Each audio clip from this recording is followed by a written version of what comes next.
Annotation is a skill that our students need to be using all along when performing a close reading. Most of our students will have been annotating for quite some time when they read. However, we want to make sure that they learn to annotate for a specific purpose, even if that purpose is not to end with a typed essay. It's important that students understand for what they are annotating and what markings to use. So always give your students some type of annotation guide. You will have a resource sheet available to you in the first 9 weeks. However, you can also take index cards and write on the card what the student is annotating for and put them in small groups. The passage that we're using is coming from the Scarlet Ibis. And we're going to ask students to draw a box around words with negative connotation, circle words associated with death, underline once images that show deterioration or are unpleasant, underline twice images that are pleasant, and highlight examples of figurative language. It's not important to have read the story in its entirety. However, it is always important to have students do a cold read first. So you could read this aloud to your students, or you could have them read it silently. You also want them to understand before reading what the purpose is. This annotation is for tone. The students are looking for things the author used to create a specific tone. Please pause the video and take a moment to read the passage. Then restart the video and we will annotate together.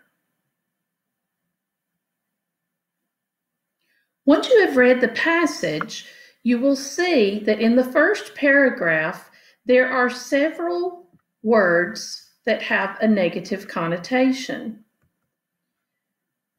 We could see, and because of marking, I will just be underlining or circling. But we have dead, we have bleeding, strained, rotting, and rank, all negative connotations, untenanted, empty, and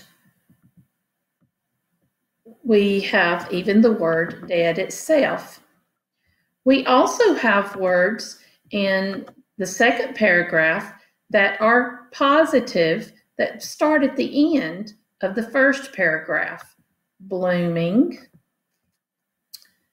And you will also see that we have bleeding again, which is negative.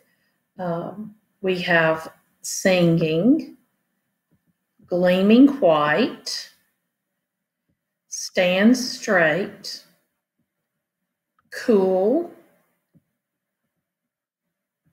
We have also a simile for figurative language, like an empty cradle. So your students will annotate in their small groups. You also will ask them to write things in the margins that the words are reflecting, like death, decay, deterioration.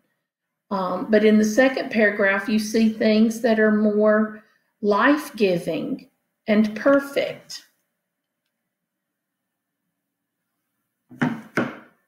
Upon doing this, you will really indicate to the students what kinds of things that they will be looking for as they annotate. Things that are negative contrasted with things that are positive. You have a second passage available to you from the Scarlet Ibis that you could use as a practice. So complete one in small groups and have students share their annotations. And then you can have them do another individually to make sure that they are understanding.